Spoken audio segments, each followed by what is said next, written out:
ce message. Alors, la semaine dernière, je me suis arrêté sur le sujet d'être de nouveau. Quelle en était l'explication et comment devrions-nous comprendre cette phrase judicieuse qu'a dite notre Seigneur Yahusha à l'époque de son passage sur la terre. Avant tout, je tiens à rappeler que la Bible est un livre qu'on ne pourrait pas appeler sainte, puisqu'il est appelé mentionné sur les pages de garde et sur la peau, se fait sur la partie extérieure du livre, il est marqué en titre la Sainte Bible. Ce serait plus judicieux de dire la possible Sainte Bible, possible, parce que l'attribut sainteté n'appartient qu'à Dieu d'une part, et que tout ce qui est saint ne peut être touché par l'homme, étant donné que nous sommes de vulgaires mortels, et que la chose sainte nous donne la mort quand on est pécheur. Maintenant, juste pour rappeler ça, je voudrais avant tout que l'on sache que mon principe n'est pas de faire du buzz. Ce n'est pas un pouce, j'ai pas besoin de pouce, ça m'intéresse pas. Pas non plus de gagner de l'argent, ça n'a aucun intérêt. C'est de simplement dire ce qui est, ce que j'entends, ce que je comprends et qui à mon avis a du sens. Parce que on ne peut pas tirer du non-sens dans ce que dit le Tout-Puissant. Puisque c'est l'intelligence suprême, il n'y en a pas plus, il n'y en a pas plus intelligent dans l'univers. On ne peut pas dire qu'il se trompe. Et il ne s'est jamais trompé. Mais jamais trompé. Alors, lui accorder le bénéfice de l'erreur, c'est la plus grosse erreur que nous pouvons faire. Pour ma part, dès qu'il y a erreur, il n'y a pas la présence de Dieu. Dès qu'il y a erreur, dès qu'il y a doute, dès qu'il y a imprécision, dès qu'il y a incohérence, on va dire, dès qu'il y a on va dire scénario, il n'y a pas Dieu dedans. Il y a le Tout-Puissant. Le Tout-Puissant de Jacob n'est pas dans l'erreur. Il ne se trompe pas. Il sait ce qu'il fait depuis l'origine. Il a agi en son âme et conscience et il ne s'est jamais trompé. Moi, j'ai cette ferme conviction. À vous d'essayer de la voir, parce que si vous pensez que la Bible est un livre de la perfection, le livre de la perfection, on l'appelle la Sainte Bible, donc c'est le livre de la perfection. Or, il n'en est rien. C'est simplement, comme je l'ai dit la dernière fois, le livre, je dis bien le livre de la connaissance du bien et du mal, qui est à l'image de l'arbre de la connaissance du bien et du mal qui nous a été à l'origine présenté. Et nous avons choisi de connaître le bien et le mal. Alors dites-moi, si on a choisi de connaître le bien et le mal, et que le livre dans lequel on puise cette connaissance serait seulement le livre du bien, c'est que l'image originelle que le Tout-Puissant nous a donnée n'a pas de sens. Il n'a pas mis deux arbres, un arbre du bien et un arbre du mal. Il a mis un seul arbre dans lequel se trouvent les deux fruits, les deux connaissances. Alors, pourquoi nous aujourd'hui nous voulons diviser? Nous avons choisi de prendre l'arbre de la connaissance du bien, c'est tout. Et l'arbre de la connaissance du mal, il va se débrouiller, mais nous n'avons pas pris ça, nous avons choisi que la connaissance du bien. Je suis désolé parce que si nous avions choisi que la connaissance du bien, on se serait tourné vers l'arbre, de vie qui était dans le jardin. Parce qu'il était dans le jardin quand Ia a dit à ces deux nouvelles créatures, vous pouvez manger de tous les arbres du jardin, mais pour ce qui est de l'arbre de la connaissance du bien et du mal, vous n'y toucherez pas. Vous n'y touchez point. Donc, ils avaient la permission de manger de l'arbre du bien, l'arbre de la connaissance du bien, l'arbre de vie, qui était bien à part. Ils ont choisi d'avoir les deux. Et aujourd'hui, on veut nous faire croire que on a un seul, on n'a que le bien, on n'a que la connaissance du bien sous la main. Non, il faut qu'on arrête de rêver. La Bible est le livre de la connaissance du bien et du mal. Et quand je dis le livre de la connaissance du bien et du mal, ça veut dire qu'il y a les deux dedans. Il y a la vérité et il y a le mensonge. Alors, je vous ai le cadre de dire, le cadre de naître de nouveau ne s'apparentait pas vraiment au mensonge. Mais ça s'y rapprochait puisque on a interprété quelque chose comme étant une chose alors que ce n'est pas la chose. Donc, en fait, le résultat, c'est le mensonge. Parce qu'on va dispenser cette erreur aux gens. Et ça, c'est le mensonge. Maintenant, on va continuer. Je vais décortiquer cette scène du baptême qui nous sert d'exemple pour dire, oui, mais Yahushua s'est fait baptiser. Donc, on doit se faire baptiser. Alors, allons essayer de voir. Mais mettez-vous bien en tête que nous sommes en train de parler de manger du poisson. La Bible est un poisson. Et ça, c'est presque... Et si on enlève le petit, ça fait poisson ou ça fait poison. Donc ça peut être un poisson, ce qui peut donner la vie, ou ça peut être un poison, ce qui peut donner la mort. Je parle de la mort spirituelle. Alors, moi je dis que c'est un poisson. Il y a les deux dedans.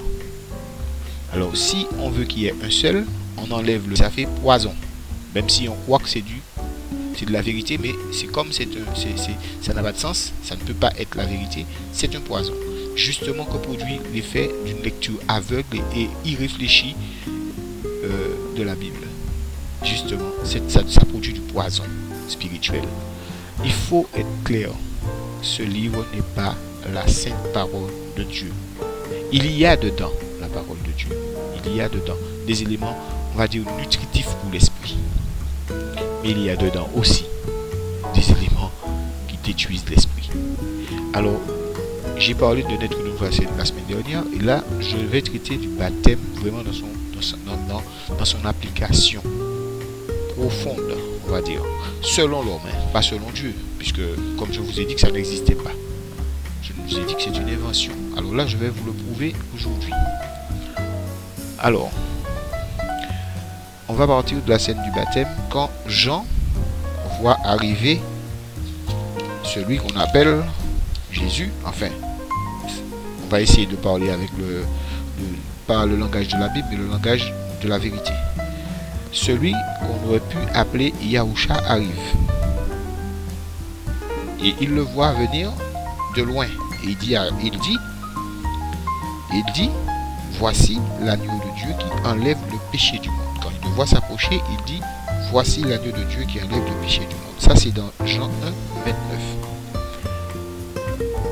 Et je crois que c'était très peu de temps avant, le lendemain, il dit cette même phrase dans Jean 1, 31. Il dit à ses apôtres, ses disciples qui étaient avec lui, parce que Jean avait des disciples, il dit à ses disciples, voici l'agneau de Dieu qui enlève le péché du monde. Voici l'agneau de Dieu. Ça c'est dans Jean 1, 31. Par deux fois, sur une courte période, un court espace-temps, il dit la même phrase. Il a la certitude, la garantie, la révélation est en lui. C'est un homme, mais il est animé par l'esprit et il voit Yahushua et il dit, c'est lui l'agneau de Dieu qui enlève les péchés du monde. Il en est sûr. Avant même que Yahushua lui adresse la parole, il le savait déjà. Retenons, ça c'est très important. Maintenant, on avance un peu. Il y avait dans la foule, au moment du baptême de Yahushua, il y avait dans la foule des Sadducéens, des pharisiens et le monsieur tout le monde. Il y avait une foule, bien sûr. Alors, qu'est-ce qui se passe? Les apôtres, les Sadducéens et les scribes et les pharisiens avaient le projet de nuire à Yahushua. Leur but, c'était de prouver que ce qu'il disait était faux. Et lui, il avait dit une fois à ces mêmes personnes, qui d'entre vous,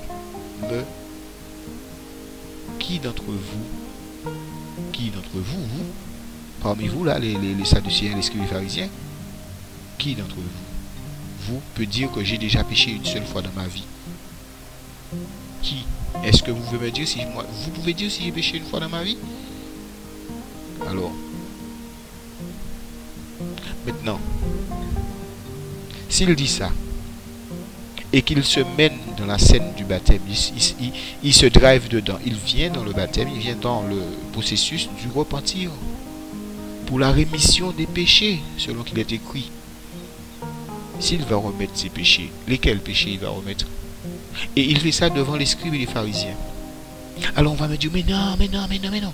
C'est un exemple qu'il donne, mon gars. Il donne l'exemple. Le Christ est notre exemple. Notre modèle. Notre modèle doit faire la chose, doit mimer la chose. Il doit mimer la chose pour que la chose soit comprise. Ça veut dire, allons essayer de comprendre ça. On va me dire, mais oui, mais il a été pécheur, il a été pris au nombre de pécheurs alors qu'il n'avait pas péché.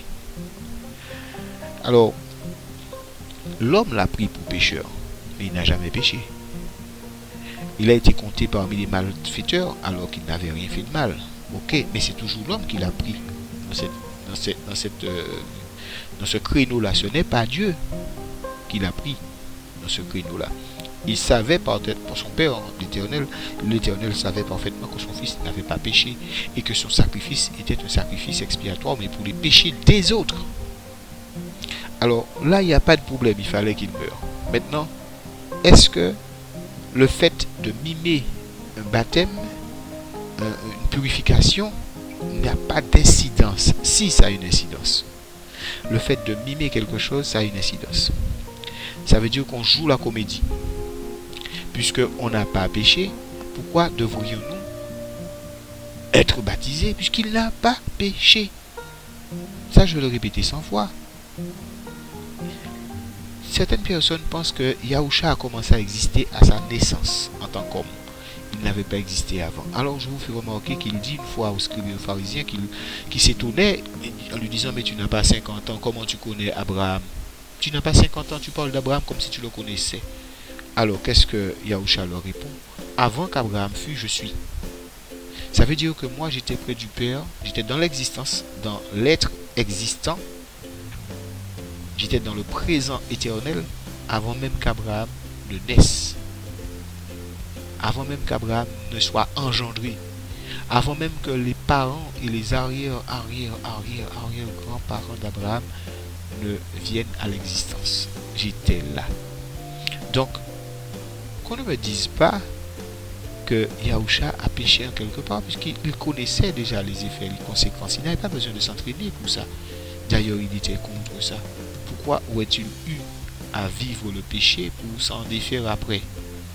Alors là, on donne de la langue à ceux qui disent qu'il avait eu des aventures, qu'il était un homme normal et qu'il était... Enfin, bref. On donne du bâton pour se faire battre avec ça. Yahusha n'a jamais péché. Il n'avait pas besoin de purification. Ça, c'est clair et net. Alors, ces accusateurs qui étaient sur la berge ont dû dire à ce moment-là, ah, voilà un sujet pour le prendre au mot. Le gars, il dit qu'il n'a pas péché, et moi, je le vois en train de faire le rituel de la purification. Il y a un problème là. Et vous-même, dites-vous bien que celui qui est dans le ciel dit, autant sont les cieux éloignés de la terre, autant mon intelligence est au-dessus de votre intelligence. Alors, il a le moyen d'expliquer les choses sans avoir à contredire sa loi. Sa loi est une loi juste. Il dit dans sa loi, tu ne mentiras point. Mais point. S'il dit tu ne mentiras point, il ne va pas mentir lui-même pour nous donner cette possibilité de faire la chose. Parce que sa loi ne se justifierait pas, puisqu'il dit de faire quelque chose, de ne pas faire quelque chose, et il l'a fait. Alors, quand Yeshua si Yeshua s'est prêté au baptême, c'est qu'il a menti. Et là, il a péché. S'il s'est prêté au baptême, c'est qu'il a menti puisqu'il n'a pas péché. Il ne peut pas jouer la comédie.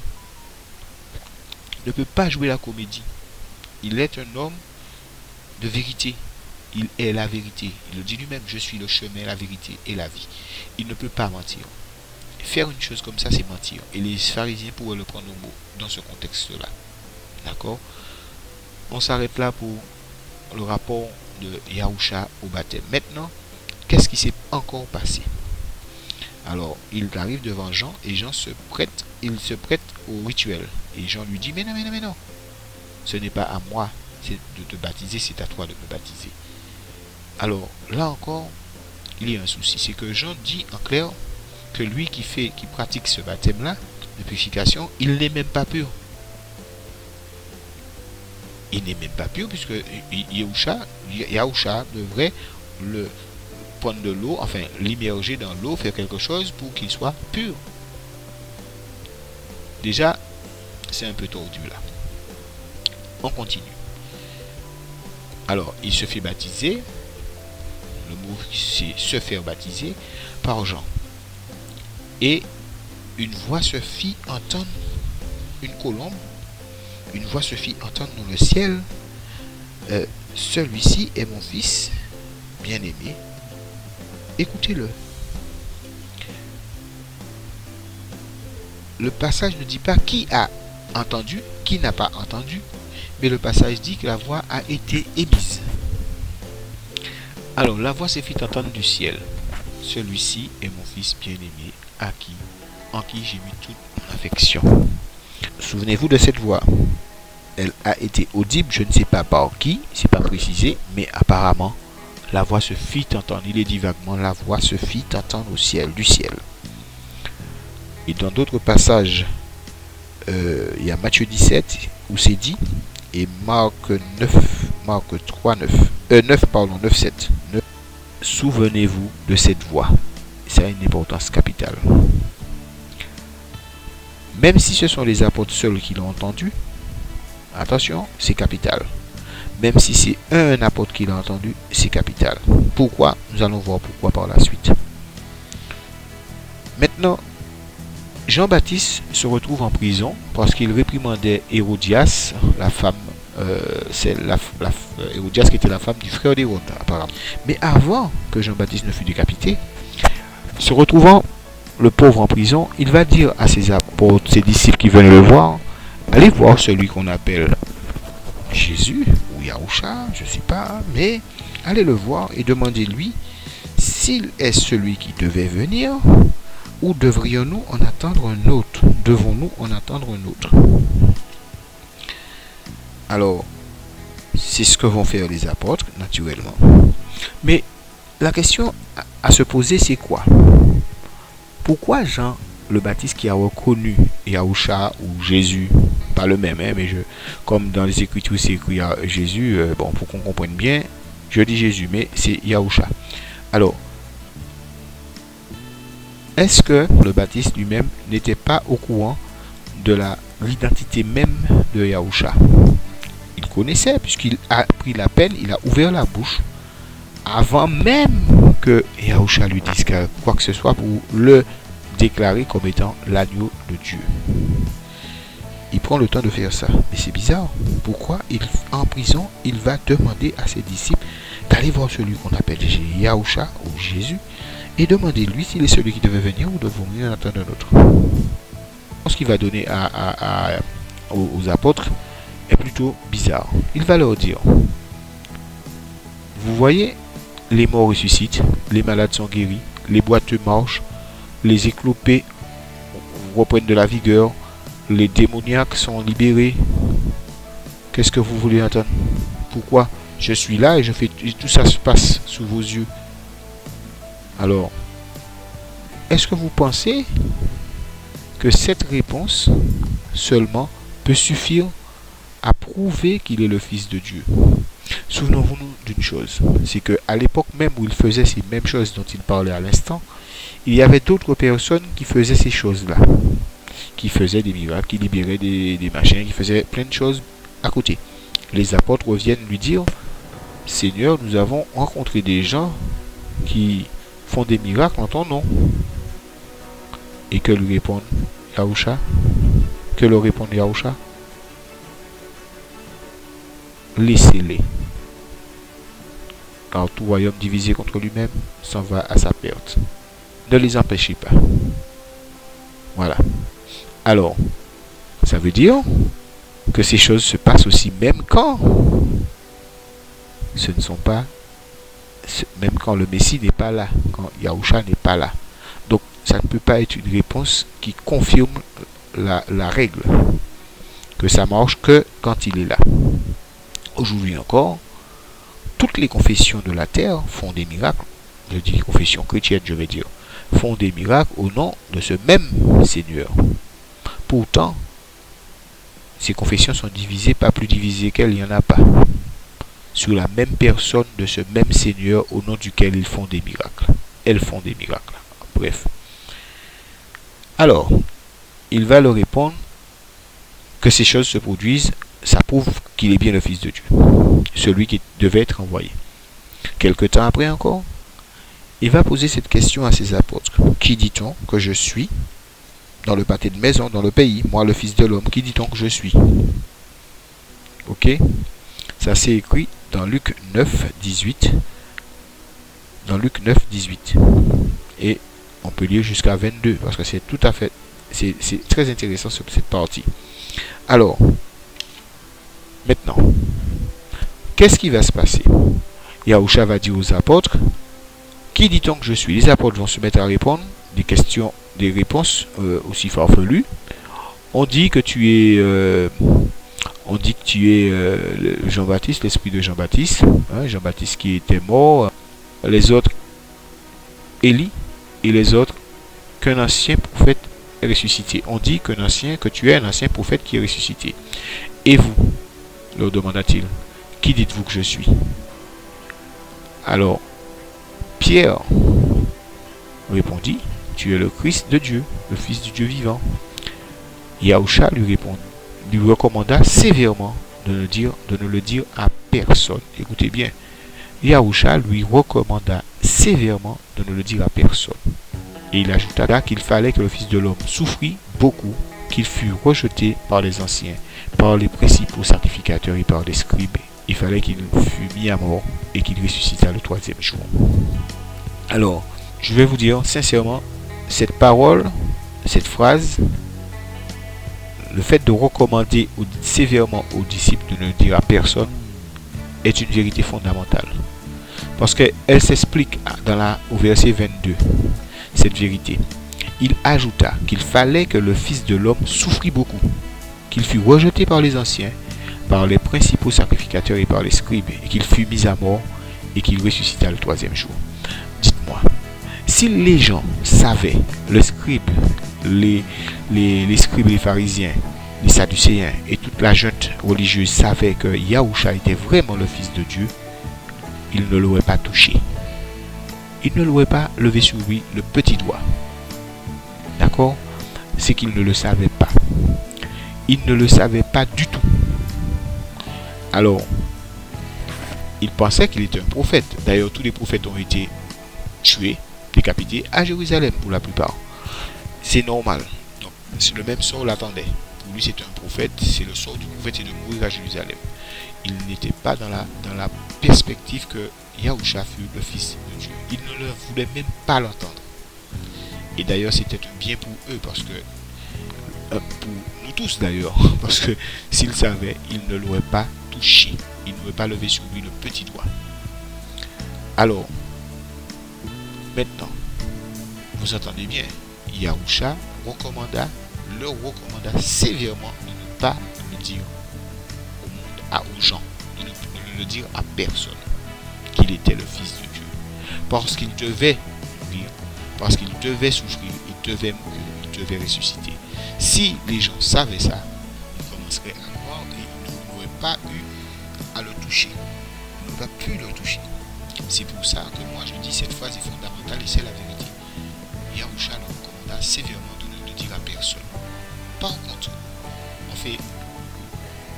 va faire marche arrière. On va revenir à la scène du baptême. Alors, une voix se fit entendre du ciel. Celui-ci est mon fils bien-aimé, écoutez-le. Mais les gens n'ont pas entendu cette voix-là. Et je dirais même, pour les gens qui vont me dire, mais non, mais la voix s'était adressée aux apôtres. Alors, les apôtres ne l'ont pas entendu, je vais vous assurer qu'ils n'ont pas entendu. Je vais vous assurer qu'ils ne l'ont pas entendu. Parce que s'ils l'avaient entendu, d'autant plus que le Christ leur disait qu'il fallait qu'il meure et qu'il ressuscite, pourquoi n'ont-ils pas cru à la résurrection qu'il était vraiment ressuscité? Parce que la voix leur avait dit que c'était le Fils de Dieu. Et le Fils de Dieu leur avait dit qu'il allait souffrir, mourir, ressusciter. C'est une logique. Si une voix se fait entendre du ciel pour me dire que quelqu'un est quelqu'un, je dois croire que cette personne est la personne que la voix m'a annoncée. Je dois le croire. C'est naturellement impossible de ne pas le croire. Ok? Ce n'est pas un haut-parleur. Hein. On te dit, ça n'existait pas à l'époque de toute façon. On te dit qu'une voix se fit entendre du ciel. Celui-ci est mon fils bien-aimé, écoutez-le. Alors personne n'a obéi alors. Personne n'a obéi. Personne n'a entendu la voix. Pas même les apôtres.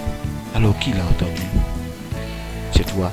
Parce qu'une voix venue du ciel déclare quelque chose, on ne peut pas aller à l'encontre de cette chose. Avec tout ça, si on fait un petit mélange, un petit check-up, on doit se poser une question. Pourquoi tant de contradictions? Pourquoi tant de choses bizarres? Pourquoi, enfin, c'est pas une question, hein, parce qu'il y a plein de questions à se poser sur cette seule scène du baptême. S'il faut la décortiquer au fond, on va me dire, mais oui, écoutez, hein, baptême c'est écrit des milliers de fois dans la Bible. Ok, je veux bien. Mais la vérité est écrite aussi des milliers de fois de la Bible. Il faut qu'on puisse prendre les passages où il y a écrit baptême et les rapporter à ce que ça vaut vraiment. Parce que Yahushua a parlé de naître de nouveau, il n'a pas parlé de baptême. Yahushua a prêché le repentir. Jean-Baptiste a prêché le repentir. Jean-Baptiste n'a jamais prêché le baptême. Ce n'est pas vrai. Alors, une fois, Yahushua demande aux scribes et aux pharisiens, le baptême de Jean était-il du ciel ou des hommes? Et les pharisiens sont embarrassés parce que s'ils disent que ça vient du ciel, ils vont être obligés de reconnaître que Jean est un prophète. S'ils disent que ça vient des hommes, ils vont se faire lyncher parce que la foule croyait en Jean-Baptiste. En tout cas, c'est ce que dit la Bible. Mais je crois que la question n'était pas cette question-là. C'était pas le baptême de Jean. Était-il des hommes ou du ciel? C'est plus la prédication de Jean. Ce que disait Jean. Cela venait-il de l'homme ou cela venait-il de Dieu? Parce que n'oublions pas que Yahushua dit de Jean, de tous les prophètes qui sont passés sur la terre, il n'y en a pas eu de plus grand que Jean. Pourquoi? C'est pas parce qu'il a inventé le baptême, hein. Parce qu'il a dit la phrase qui sauve. Repentez-vous. C'est tout simplement pour ça qu'il était le plus grand. Parce que repentez-vous veut dire revenez vers Dieu, vers le Père. Revenez vers le Père. Revenez vers le Père, c'est une question personnelle. C'est quelque chose de privé. C'est quelque chose d'intime avec Dieu. Ça n'a rien à voir avec la foule qui regarde un homme qui se livre à Dieu, mais avec une sorte de piété, mais pour un jour, on va dire, parce que ça va durer qu'un jour. Ce n'est pas ça du tout, le repentir. Le repentir, c'est quelque chose de plus concret. On en a parlé la dernière fois, je n'y reviendrai pas. J'en ai parlé la dernière fois, pardon, je n'y reviendrai pas. De toutes les manières, si on comprend cette scène, que cette scène est un montage, est un scénario, on peut se poser des questions, à savoir qu'est-ce que cela voulait bien dire, la phrase que Yahushua avait dit à Nicodème, naître de nouveau. Voilà la question, voilà le problème. Le nœud du problème est là. Mais toutefois, je tenais à éclaircir cette scène du baptême qui est, à mon avis, et à mon humble avis, une scène montée de toutes pièces. Comme je le dis, ce mot est écrit plusieurs fois dans la Bible. Mais si vous prenez ce mot et que vous le remplacez par repentir, ça a un autre sens. À chaque fois que vous voyez baptême, remplacez-le par repentir ou la repentance ou se repentir. C'est pas se baptiser, se faire baptiser, mais c'est se repentir. Alors, il y a des fois, ça n'aura pas de sens. Parce que vous savez, quand il y a montage, ça devient plutôt tortueux. Le mot ne va pas passer à tous les coups. Mais là où ça a été modifié simplement en passant de baptême, de repentir à baptiser, ça se sent, il suffit de remplacer le mot et ça, la phrase devient claire. Alors, souvenez-vous que Yahushua ne devait pas mentir. Donc, la scène du baptême est un mensonge flagrant aux yeux des scribes et des pharisiens et de tous ceux qui l'accusaient d'être un homme pécheur comme tout le monde. D'accord? Il se baptise pour effacer des péchés qu'il n'a pas. Ça n'a pas de sens. Même si c'était pour mimer, ça n'a pas de sens. Dieu ne fait pas du cinéma. Ok? La colombe qui parle, qui dit que Yahushua est le fils, enfin, Jésus au baptême est le fils, est son fils, bien aimé, qu'on devrait l'écouter. Cette phrase aussi est tordue, parce que qui l'a entendu? Était-ce toute la foule? Était-ce les apôtres? Et je dis même quand bien même ce serait les apôtres, ça ne passe pas. C'est pas clair et ça passe pas. Parce que les apôtres n'ont jamais écouté la voix, ils n'ont pas cru en lui, jusqu'à ce qu'il leur dise, mettez vos mains dans mes trous, voyez ma main, mettez vos mains là où je suis percé, vous allez voir, c'est bien moi. C'est à ce moment qu'ils ont cru. Ils ont cru à ce moment qu'il était vraiment le Fils de Dieu, mais la voix qu'ils avaient entendue n'a pas fait tilt en eux. Et surtout que ce qu'il avait dit, c'est ce qui s'est passé, il est mort. Déjà à la base, il est mort. Attends, quelqu'un qui a 33 ans ne prédit pas sa mort dans un court délai, et une mort atroce, une mort de souffrance, une mort de lynchage, on va dire. Il annonce qu'il sera lynché et qu'il va mourir. Et ça se passe. Ça se passe comme annoncé. Donc, il avait annoncé aussi qu'il allait ressusciter. On a oublié d'entendre ça. D'accord? Et quand il est ressuscité, on ne croit toujours pas. Malgré que quelques-uns ou quelques-unes viennent le dire aux apôtres, ils ne croient toujours pas. Alors, ils n'avaient pas entendu la voix. C'est pas possible. C'est pas possible, ils n'avaient pas entendu la voix. Bon, quand bien même, qui l'aurait entendu? Jean? Mais si Jean l'avait entendu la voix, pourquoi il a douté qu'il était vrai? Pourquoi il envoie ses apôtres demander à Yahusha s'il était vraiment celui qui devait venir ou devait venir entendre un autre? Là encore, la question reste posée. Maintenant, je vais vous dire dans tout ça, il n'y a qu'embrouille. Embrouille. Parce que le baptême, c'est une chose montée de toutes pièces. Il a été appuyé par une catégorie de juifs qui existaient à l'époque de Yahusha, qui vivaient dans la purification du corps. Ces gens s'appelaient les Esséniens. J'ai fait une petite recherche quand même sur ces personnes, leur pratique, et c'était des gens qui se purifiaient avec l'eau.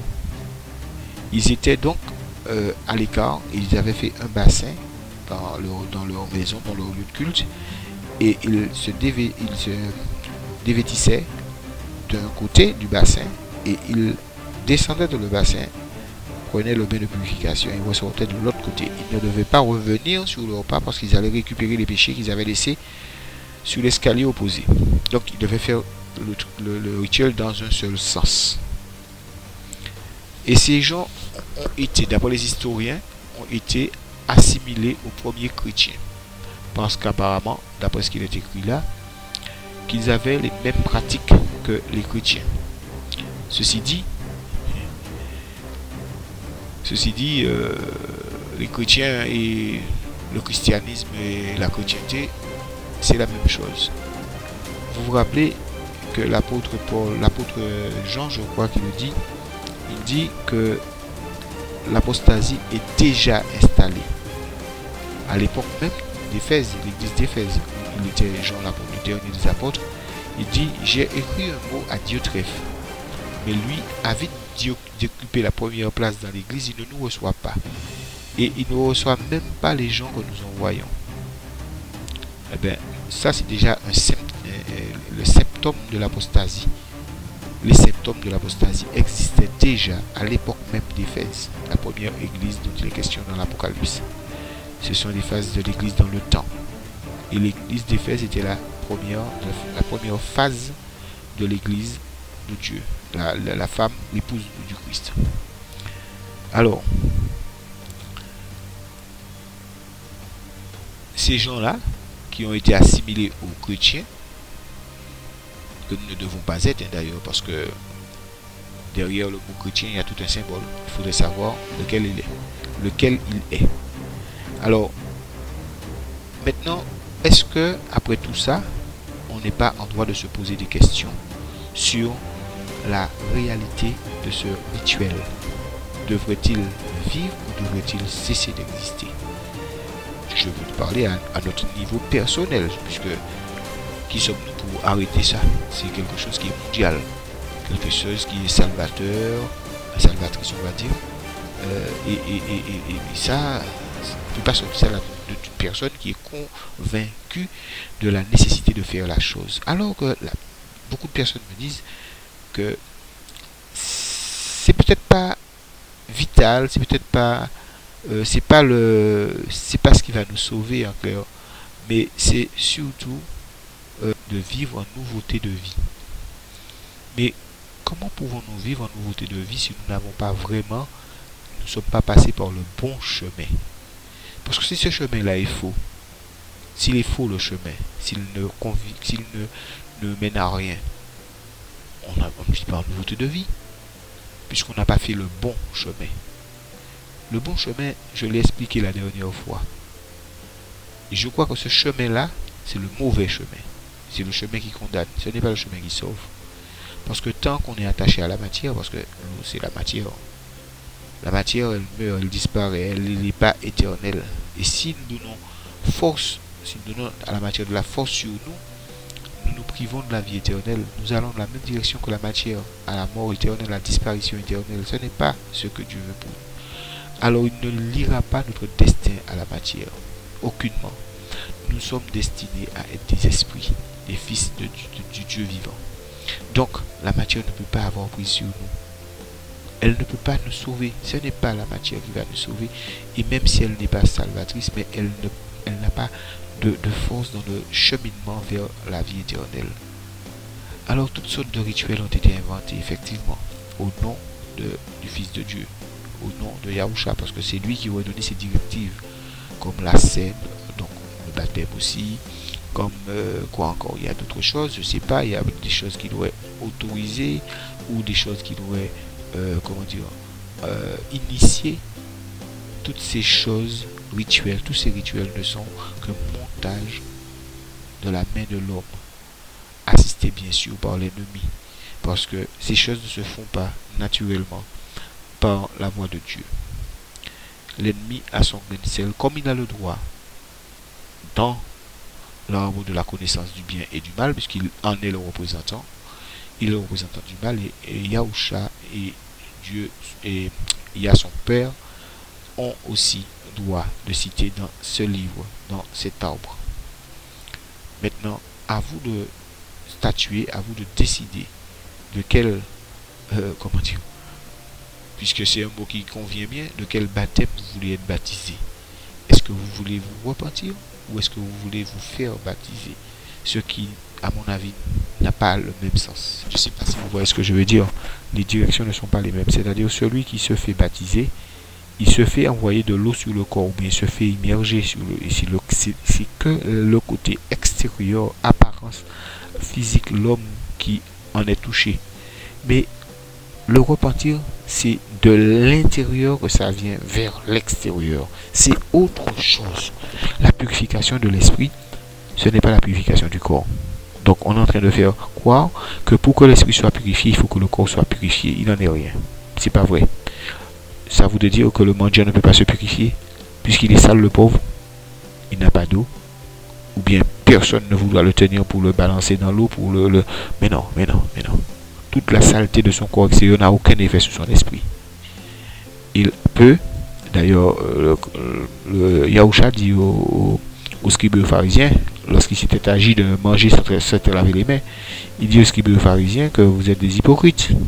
Vous ressemblez à des tombeaux blanchis, hein, d'accord? Tout à l'extérieur vous êtes blanc, mais à l'intérieur vous êtes plein de rapines d'ossements. Ce qui veut dire que ce qui est à l'extérieur, l'apparence extérieure ne purifie pas l'intérieur. Ça n'a pas de sens.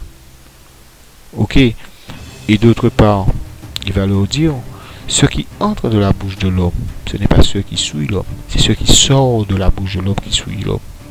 D'accord? Donc, ce qui passe sur le corps ne veut pas purifier l'homme.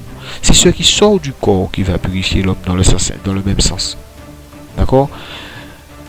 Ce qui entre dans la bouche de l'homme ne va pas le tuer, ne va pas tuer son esprit. C'est ce qui sort de son esprit qui va tuer son esprit. De la même manière, il leur dit que manger sans s'être lavé les mains ne souille pas l'homme. Ok?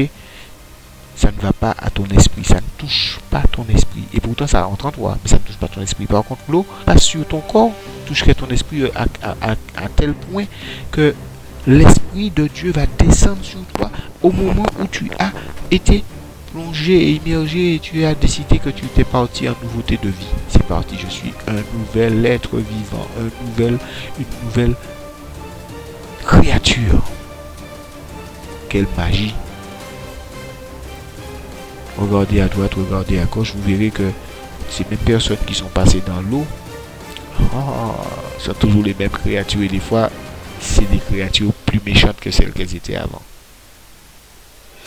Alors que si elles avaient fait ce mea culpa, cette pénétration dans leur propre intérieur et en avaient extirpé de l'eau sale, l'eau de leur esprit sale, là, ils auraient été une nouvelle personne. Elles auraient été une nouvelle personne. Une nouvelle créature. Maintenant, à vous de voir. Je commence à être un peu long, alors je vais m'arrêter là sur ce sujet-là et je parlerai d'un autre sujet la prochaine fois. J'espère que ça pourrait vous intéresser et cherchez vraiment la lumière. Ne vous attardez pas dans les ténèbres. Ne restez pas là à attendre en disant que ce n'est pas moi qui vais payer. Si vous égarez moi, s'ils m'ont égaré, ce sont ceux qui m'ont égaré qui vont payer. Ce n'est pas vrai.